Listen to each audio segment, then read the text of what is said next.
Hey, beautiful people, it's your girl, April Sampé, back with another episode of Veg Out Live, where we dive deep into your lifestyle. Today, we'll be talking to a woman who believes that the best way to your heart is through your gut. Well, she believes that the best way to any part of your body is through your gut. Who am I talking about? Romunda Ings. Child, listen, I am ready to introduce you, but before I do, have you tried that good V Plus hemp yet? A fresh start to your day with V-Hemp Natural Energy Drink. No jitters, no crash, just pure natural energy.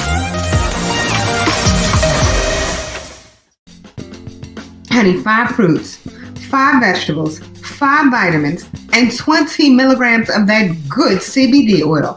Everything that your body needs to feel amazing. Anyway, so use my promo code VEGOUT and you can get 5% off and free shipping. You're welcome, America. So, come on, let's go meet Ro.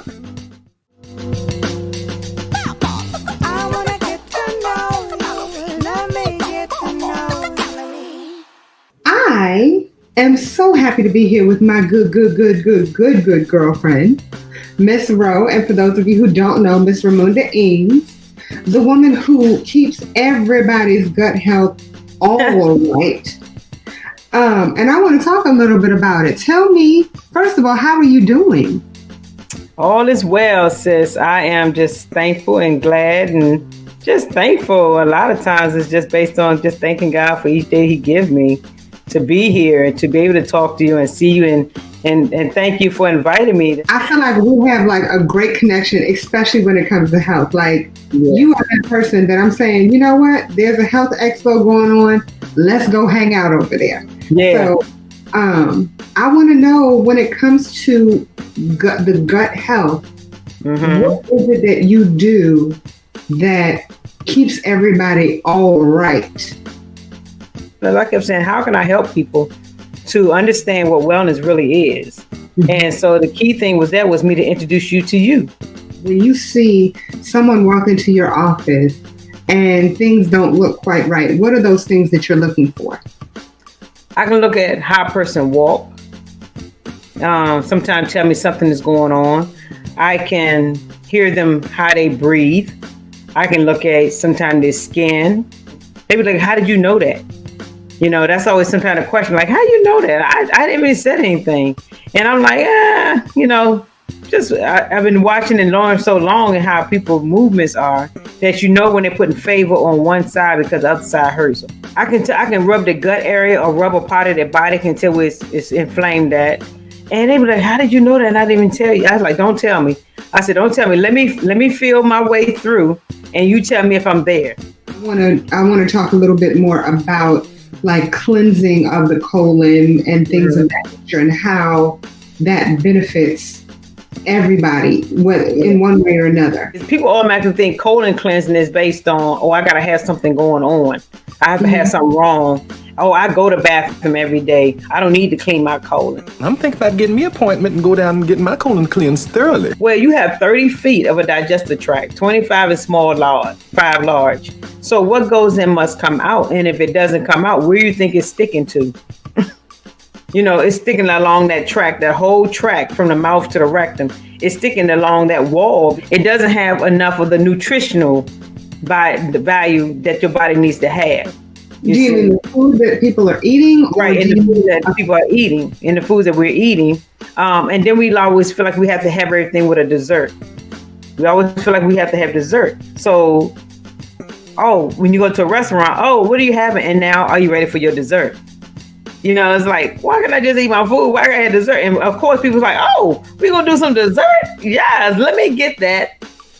You see, and you just had a sugar iced tea. You think you just had let me get an honor bomb, a half and half. You know, you just had that, which is based on a lot of sugar. So people are not looking at the sugar intake as an addiction of a drug. It's become very addictive because it has that craving. It makes you want it. It makes you, grind for it. Like, I gotta have that. That's some good, you know what? And so it would make you feel that good. And when you feel that good, it's like, it's a sensation. It's like an overall sensation that comes over you. Sugar is much more addictive than even cocaine. The world's biggest addiction is sugar. because it's easy to get. And you ain't gotta have an age requirement to be on it. So a lot of people not into eating the food as is. But the gut itself will break it down. Once you start, the stomach breaks the food down, it enters into the small intestine. The small intestine releases all the good value of it. The undigested goes into the large, which is where your bowels store. Mm-hmm. So when you talk about cleaning the gut, you understand you have a prolapse colon and you have a megacolon. So the prolapse colon sits right here under, which is your colon exactly. The prolapse is when it drops. You ever see that saggy look, like a baby saggy look on a person? That's considered like a prolapse colon because it's so heavy that it drops. When you see it sticking out at a certain point, that's called a megacolon. You see? So when you going into your last 5 feet, because a lot of air bubbles, air trap into those walls. Air trapped behind the stool that's not moving. Air traps behind the walls that's not, or the bowels that's not moving. So as you notice, when after somebody pass gas, they be like, "Oh my God, now I feel like I need to go to the bathroom." Oh, see what you made me do? God damn it, I messed up my pants. The more gas released, the better your bowels move. That's the nature of releasing that gas, that fumigated gas that the foods had already produced because it's not moving. I've actually come to your office. And the one thing about coming to your office that I absolutely adore is this thing that you do with castor oil. Yeah. So I want to know, what do you do with castor oil and why? Me and castor oil got a thing going on. You know the song, we got a thing going on. Castor oil is a mineral. And people don't even understand that castor oil is a mineral. Back in the day, they used to take castor oil to lubricate the colon, right? And what happened when you lubricate the colon? You didn't get a cold and the bowels didn't sit around. They kept moving. So it's almost like, it's like high power fiber, that you can actually rub on your gut and it stimulates the colon, and then you let it fall into the navel of the belly, but it really stimulates it even more. So at night before I go to bed, I do castor oil, rub it on my abdominal area, and I use it with oregano. I sometimes put oregano in it, and I let the oregano, I drop a couple of drops of oregano in it, and I let it fall into my navel, which actually goes in, and anything through that tract, that oregano is going to get rid of it.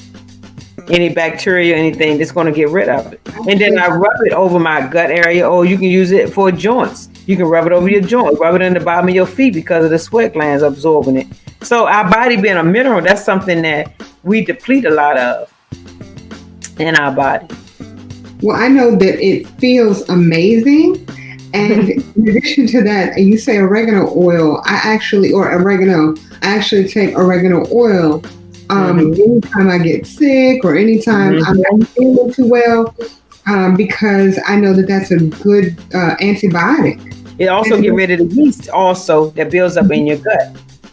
So that's why when people don't understand, even when you rub it on your gut and it helps to shrink a lot of the belly fat that people are always talking about, that's because it saturates itself through the walls of your colon. But colon cleansing, because it holds so much gut bacteria and so much infections,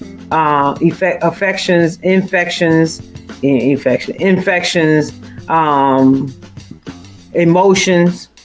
Let's actually talk about the emotion piece, because I don't understand, how does your emotion have anything to do with your gut? Each organ has emotional attachment. Your heart has emotions. Your kidneys have emotions. Your lungs have emotions. Your liver have emotions. And so when you're going through things in your life, your organs are affected by how you respond to the stress or the non-stress or whatever it is how your day goes. If you have a happy day, you have happy organs. If you have a stressful day, you have sad organs. So your organs respond to how you feel. So it depends on how heavy that stress level that is on you and which organ is the weakest organ. That's what organ get affected the most. So when you're looking at like the sheet I showed you, when I sent to you, when you look at the shoulders, everything we talk about in the world covers on the shoulders. When we talk about heart, the love of heart, everything heart, social with heart is the grief. You got grief, grief, depression, loneliness, things that causes our heart to miss something, lonely, and it skips a beat, and it feels a certain type of way because it's having emotion. If I lose a loved one, my heart is fluttering with tears because I've lost somebody that I know. You see? So, so our bodies are so connected to the universe with the emotions of how we feel. Well, let's talk about food then. When it comes to food, I always talk a lot about food deserts. That's a passion of mine, putting it into them. So I want to know from you, what do you feel that we as a people can do to put an end to food deserts in the U.S.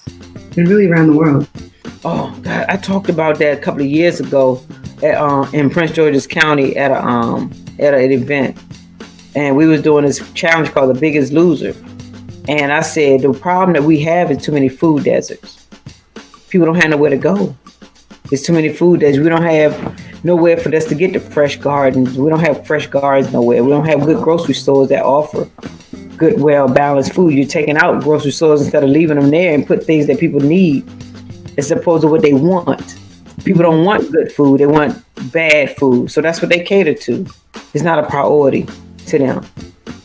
And I'm like, why is it not a priority? I talked to one of the councilmen. He don't even eat vegetables. But you're doing a health initiative program, and you don't even eat vegetables. Okay, so how does that work for you? Then you're drinking a tall cup of soda. How does that work for you? But you're on a health initiative board. I look at the people that was on the board, swollen ankles, obesity. And I said, well, the way I'm seeing it, that you find it not to be a problem because now we're going to take you out of your element. We're going to take you out of your element. So for me to come in here and stand in front of you on this county board and talking about this, you don't want me to talk no longer. Because now I'm messing up the disparity of health challenges that's keeping you all keeping the money coming in. Why do you have the high blood pressure? Why do you have the diabetes? Why do you have obesity? Why do you have, type 2? Why do you have cancer? Why do you have lupus? Why do you have dementia? Why do you have also? So as the list keep growing, because there's nothing for them to live off of. Mm-hmm. So now I see they're trying to bring gardens. Certain areas trying to bring pop-up gardens along the way because society is now trying to wake up. Okay, but we're not trying to wake up, but society is trying to wake up. So because they moving them out and putting it in those areas, why you couldn't put it there when I was there? Why you couldn't give me a garden when I was living in the area? You see what I'm saying? Now you done moved me out the area. Now you want to bring me a garden. You want to bring me a health food store. Why you didn't give me that at first instead of a carry out? Your voice are loud. We don't use our voices. People don't speak on their voices. They bring people in office in their counties or in their areas that don't have a voice for them. Mm-hmm. So you can't, if you don't have a voice, you're not going to allow anything good for your people to come in because that's taken away from what you like. So if you like the same thing, such as the calves, in the certain places that people eat from, that's your drive-through. That's your moments on your quick breaks. But if I say, I don't want that in my neighborhood, once I flip the neighborhood over, it removes itself from the neighborhood because of the voice. So voices make a big difference. When they took Safeway off of Addison Road, that's the biggest mistake they ever could have made, even though it was a grocery store. But why would you take a grocery store out of an area that needed it and they got to travel so far to get their groceries?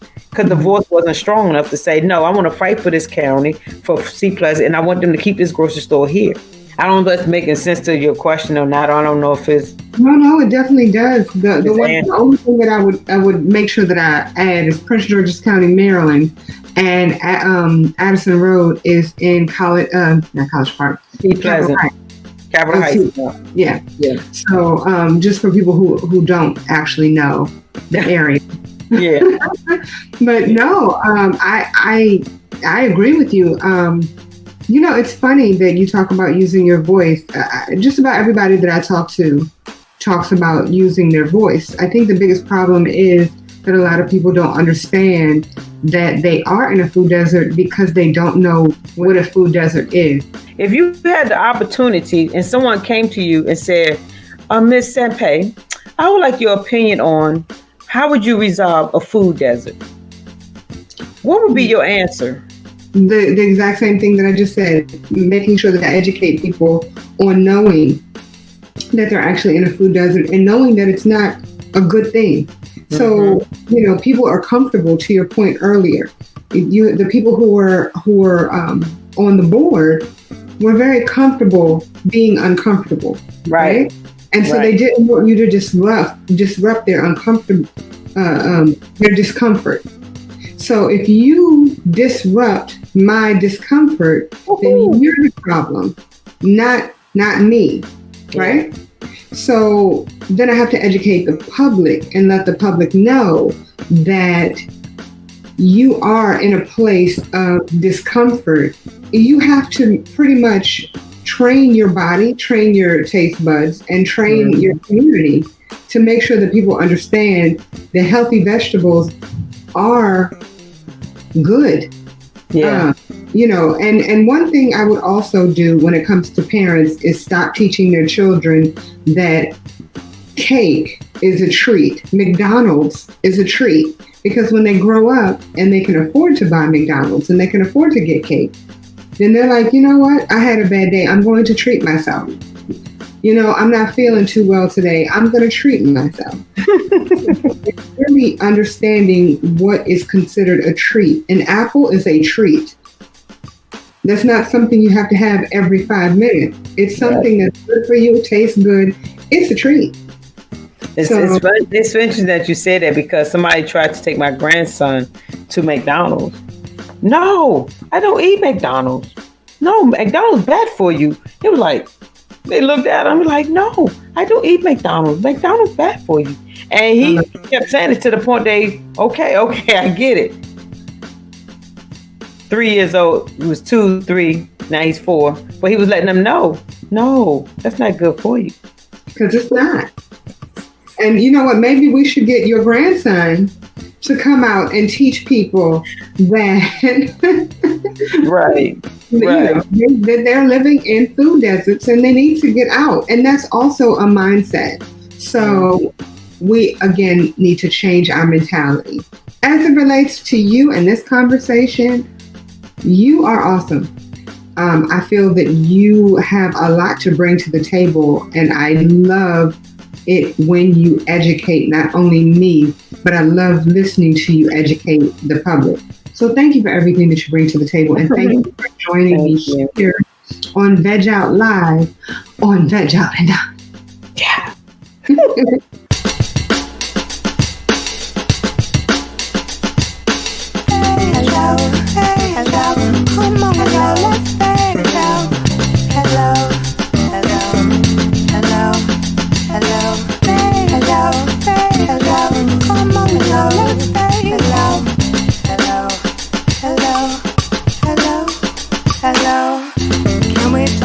For a moment, hoping you will let me in. Tell me all your little secrets. Promise it will stay within. See, I wanna get to know you. Tell me all your hopes and dreams. Follow me and I will show you life is better than it seems. Hello, hello, come on, hello, hello, hello, hello, hello, hello, hello, hello,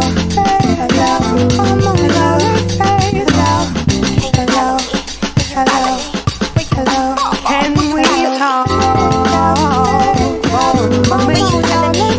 I wanna get to know you. Let me get to know we talk. I wanna know you.